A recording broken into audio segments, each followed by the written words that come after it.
Ang oatmeal, napakaganda. Pwede siya sa may diabetes, pwede siya sa mataas ang cholesterol, pwede rin siyang pampapayat. Tingnan natin, ha. Yan. Eh, syempre, breakfast natin, hilig natin, di ba? Tapsilog, kanin. Pero kung papalitan natin ng oatmeal, magtitiis lang tayo, maraming mangyayari sa katawan. Ang oatmeal kasi mataas siya sa fiber, high fiber. Okay? Plant-based protein siya, mas healthy siya. Hindi naman ganun kamahal. Tingnan natin yung benefits. Number 1, ang oatmeal nakakababa ng cholesterol. Okay? Yung bad cholesterol niya napapababa nito. Ang oatmeal kasi meron siyang soluble fiber. Ang tawag ay beta-glucan. Okay? Ang maganda dito, itong soluble fiber na absorb niya yung cholesterol, nalalabas niya sa katawan natin. Marami ng pag-aaral ng oatmeal para sa cholesterol. Ang nakikita dito, nabababa yung cholesterol ng 10%. So, ibig sabihin ng 10%, siguro mga 25 points yun, 20 o 25 points. So, pag ang cholesterol mo, palagay natin ay 250 milligrams per DL. Pag kumain ka ng oatmeal araw-araw, yung 215 cholesterol mo, pwede bumaba ng 225 na lang. Diba? So, kung nakainom ka ng gamot sa cholesterol, simvastatin, atorvastatin, baka pag nag-oatmeal ka, mag-normal na yung cholesterol mo, ay tanong mo sa doktor mo, baka pwede natigil yung gamot, diba? Kasi nga, special tong soluble fiber na beta-glucan. Maraming pag-aaral, lowers bad cholesterol, bababa ang total cholesterol. Dahil nabababa ang cholesterol, less bara sa puso. Napakaganda. O, diba? Tulong sa heart disease. Maganda nutritional value ng oatmeal. Bukod sa high fiber siya, marami siyang potassium. Ayun, napakaganda. Mainit ngayon. So, pag mainit, marami low potassium. Marami siya sa magnesium. Ang taas ng magnesium content niya. Yan ang dalawang napakahalaga sa puso, sa muscle, magnesium, potassium, vitamin B6, iron. May protein din siya at fiber. Number 2, bukod sa cholesterol at sa puso, napakaganda ng oatmeal para sa may diabetes. Pampababa ng blood sugar, pang-control ng blood sugar ang oatmeal. Siyempre, baka little gutom ka lang, pero nakakatulong siya sa insulin resistant. Ibig sabihin, mas nagagamit ng katawan natin yung insulin. Okay? Kasi ang nangyari, pag kumain tayo ng oatmeal, siyempre, nakain natin siya, mabagal ang pagpasok ng carbohydrate sa katawan. Mabagal yung pag-absorb niya. Yan ang maganda dyan. Mabagal ang pag-absorb. So, pag mabagal ang pagpasok, dahan-dahan ang taas ng blood sugar. Okay? Unlike kumain tayo ng tinapay o kanin, pag kinain mo yung kanin, mabilis mapapasok sa katawan. Ito, mas mabagal. Mas dahan-dahan siya. Okay? Good for diabetes. Subukan nyo. Okay? Baka mapababa blood sugar nyo, mabawasan ng gamot, di ba? Hindi ko sinasabi ipalit ang oatmeal sa gamot, sa diabetes, sa cholesterol. Iinom pa rin, pero depende nga kung gaano tayo ka-stricto sa sarili. Nag-oatmeal, nagda-diet, nag-exercise, pumapayat, baka nga matigil mo gamot mo kung talagang, depende naman sa number. Kung number ng cholesterol mo, nag-normal na, o blood sugar mo, nag-normal na, pwede na magbawas. Papaalam nyo na sa doktor nyo.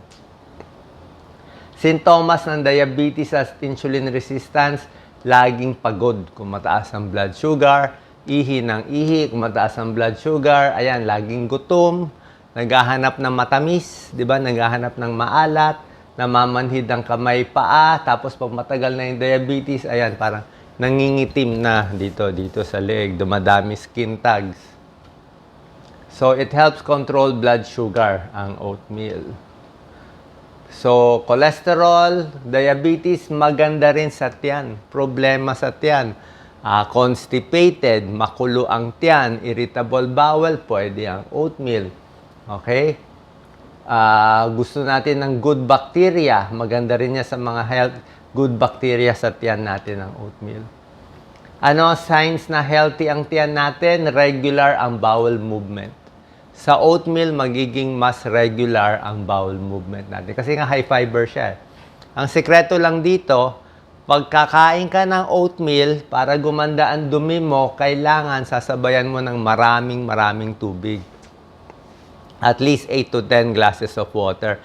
Basta maraming fiber, maraming gulay, maraming oatmeal, so magiging bulky ang dumi natin eh. Sabihin, magkakaroon ng texture. Pero pag hindi ka uminom ng maraming tubig, marami kang oatmeal kinain, titigas lang yun. Titigas. So, titigas lang yung dumi mo. So, dapat habang nagbabulk forming, sasabayan mo ng maraming tubig, kaya nga yung mga fiber supplement with 1 glass of water, para pag lumaki siya, basang-basa siya, malambot siya, mabilis ang paglabas ng dumi. Di ba?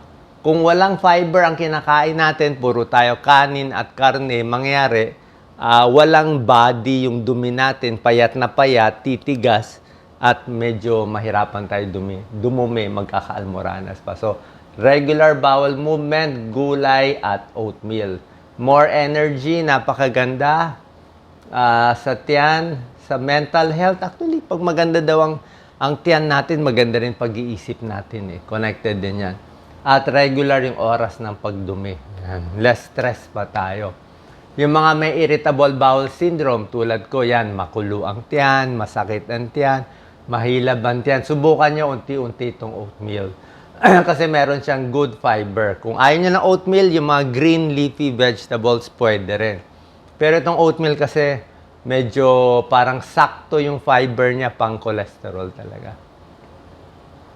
Yung mga makukulo ang tiyan, yan, minsan constipated, masakit ang tiyan, parang may sipon-sipon, minsan masyado malambot ang dumi, minsan matigas naman ang dumi, masakit ang tiyan.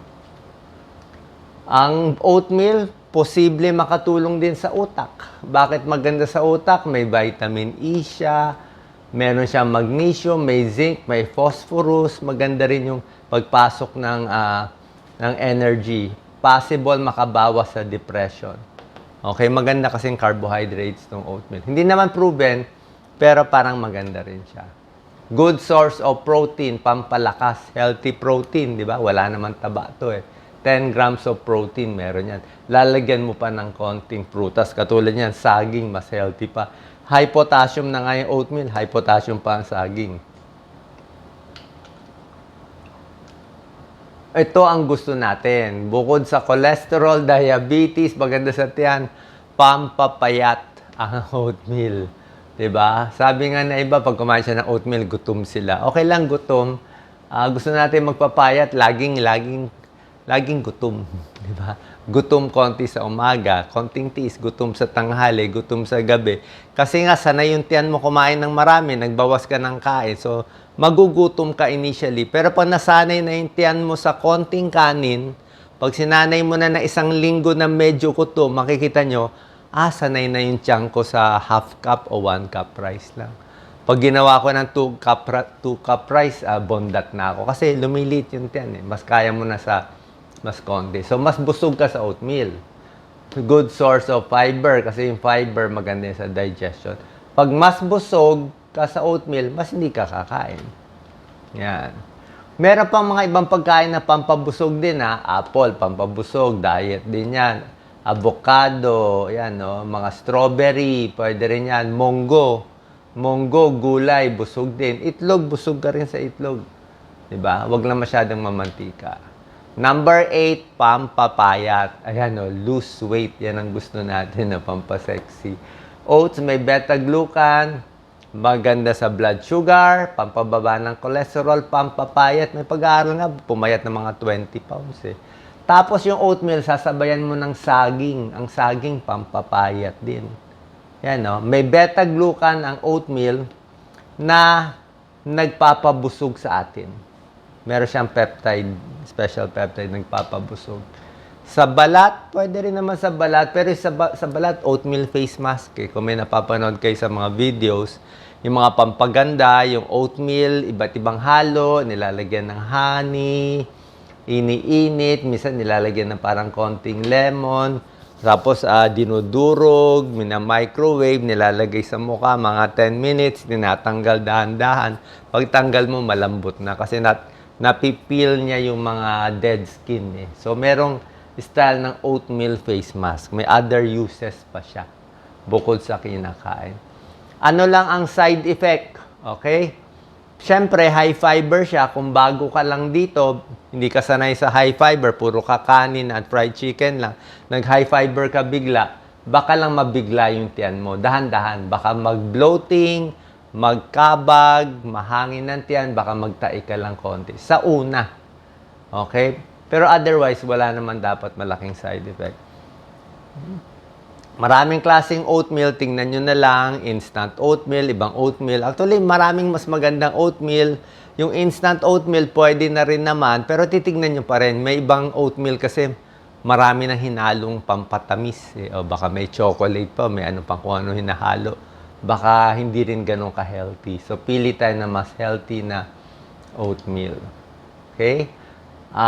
Bloating and gas, ingat tayo. Ito, syempre, ingat tayo sa pag oatmeal lang at saging, 'di ba? Pag wag naman sobrang unli toppings, baka nilagyan mo na ng itlog, ulam, kung ano pa nilagay mo. Nakakataba na yan pag sinobrahan mo. Baka nilagyan mo pa ng sugar, chocolate chips, sweet food items. Hindi na healthy yan.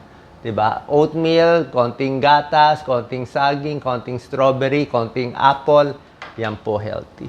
Okay? So, kung may problema kayo sa cholesterol, diabetes, overweight, may edad, kung gusto nyo magpapayat konti, subukan nyo. Baka ito pala yung sikreto para pumayat kayo. Salamat po.